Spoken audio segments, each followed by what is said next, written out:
Another Brick in the Wall é uma das músicas mais icônicas do Pink Floyd, uma composição dividida em 3 partes que integra o álbum conceitual The Wall, lançado em 1979. Escrita principalmente pelo baixista e vocalista Roger Waters, a canção faz parte de uma ópera rock que narra a história de Pink, um astro do rock fictício inspirado na vida do próprio Waters e em elementos da trajetória de Syd Barrett, ex-membro da banda.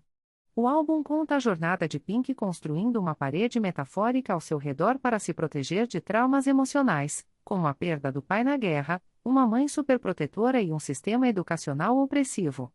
A parte 2, em particular, se tornou um hino global contra a rigidez do ensino, alcançando o topo das paradas em diversos países e vendendo milhões de cópias. O fundo da canção remete às experiências pessoais de Roger Waters. Ele frequentou a Cambridge City School for Boys, onde sofreu com professores autoritários que, segundo ele, priorizavam o silêncio e a conformidade em vez do aprendizado genuíno. Waters via o sistema educacional como uma fábrica de clones sociais, incapaz de fomentar a imaginação ou o pensamento crítico.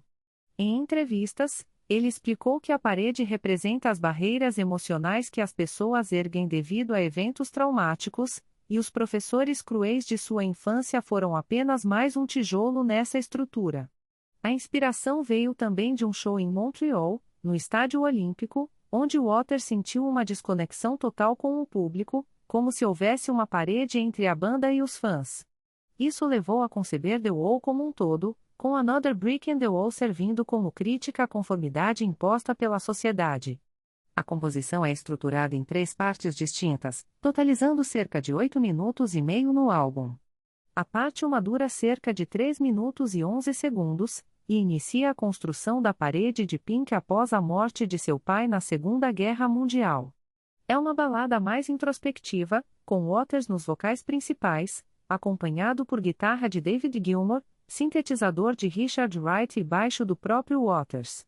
A letra reflete a solidão e o isolamento inicial, All in all it was just a brick in the wall.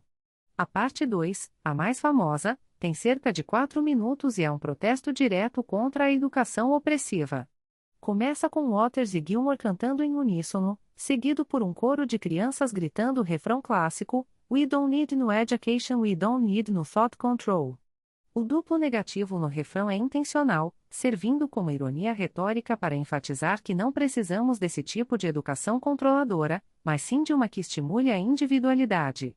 A parte 3, mais curta com 1 minuto e 18 segundos, representa o colapso violento de Pink, onde ele rejeita todos ao seu redor como meros tijolos na parede, com uma energia mais agressiva e guitarras distorcidas. As letras merecem uma análise profunda. Na parte 2, o verso Hey, Teacher, Leave them kids alone. É um grito contra o sarcasmo sombrio e o controle mental impostos pelos educadores. Waters usa imagens vívidas para criticar como as escolas moldam crianças em drones sem originalidade, capazes de recitar fatos como a definição de um acre, mas incapazes de criar poesia ou pensamentos inovadores.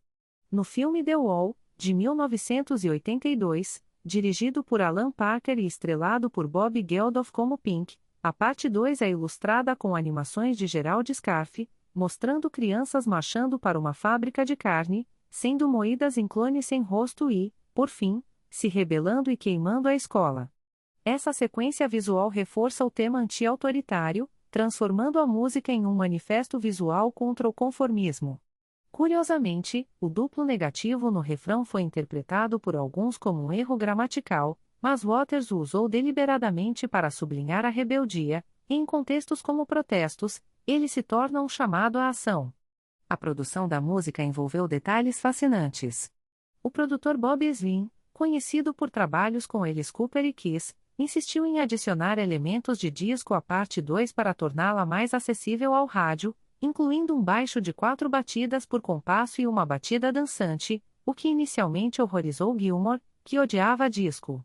Ezrin editou a faixa em segredo enquanto a banda estava ausente, estendendo-a com versos extras e coros, transformando-a em um single viável apesar da resistência do Pink Floyd, que raramente lançava singles.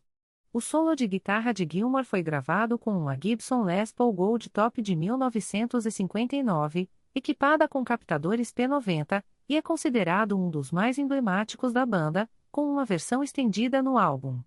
Uma curiosidade é que o guitarrista de sessão Lee Ritenour contribuiu ideias para o final do solo, embora não usadas diretamente, e há debates sobre influências sutis em gravações. O processo de gravação ocorreu entre abril e novembro de 1979 em estúdios na França, Los Angeles e Nova York, após a banda deixar seu estúdio Britannia Row por razões fiscais. O engenheiro Nick Griffith gravou o coro infantil na Islington Green School, em Londres, com 23 alunos entre 13 e 15 anos, organizados pelo professor de música Alan Renshaw. Eles tiveram uma semana de ensaios e apenas 40 minutos para gravar, sem o conhecimento da diretora Margaret Madden, que poderia ter vetado as letras. Renshaw escondeu as palavras para evitar objeções, e as crianças receberam ingressos para shows, um álbum e um single como pagamento inicial, além de 1.000 libras para a escola. Em 2004, após mudanças na Lei de Direitos Autorais do Reino Unido, os ex-alunos processaram por royalties através da Performing Artists Media Rights Association, ganhando compensação via o site Friends Reunited, que ajudou a localizá-los. No que diz respeito ao sucesso comercial, a parte 2 como single alcançou o número 1 em 14 países, incluindo Reino Unido e Estados Unidos, onde permaneceu no topo da Billboard Hot 100 por 4 semanas a partir de março de 1980.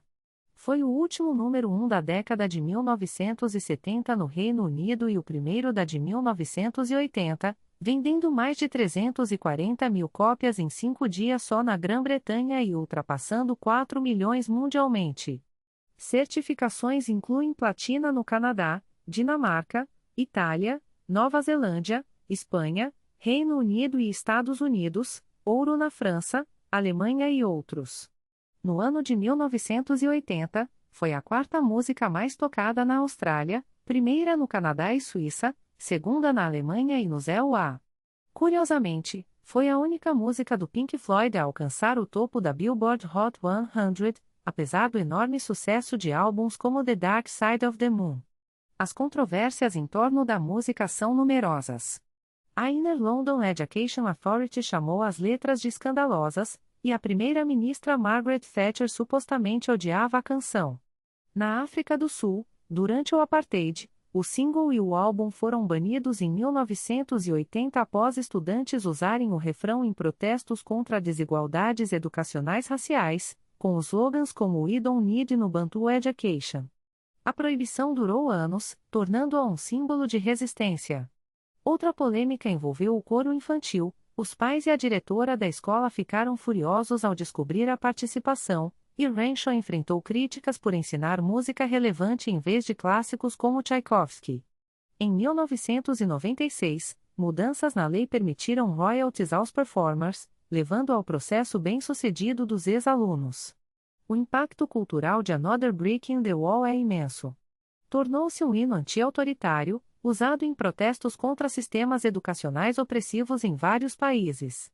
Foi indicada ao Grammy de Melhor Performance por duo ou grupo rock em 1980, perdendo para Bob Seger, mas ganhou um BAFTA para Waters como melhor canção original no filme The Wall. Em 2010, a Rolling Stone a ranqueou como a 384ª na lista das 500 maiores músicas de todos os tempos. Aparece em mídias como o filme The Faculty, com uma cover do Class of 99, e em remixes como Proper Education de Eric Prydz em 2007.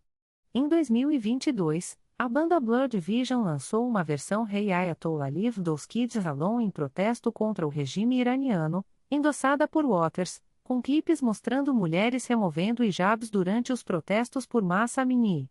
Covers notáveis incluem a versão do Korn em 2004, que combinou as 3 partes com Goodbye Cruel World e alcançou posições altas nas paradas rock americanas, com um vídeo ao vivo dirigido por Bill Wilkish.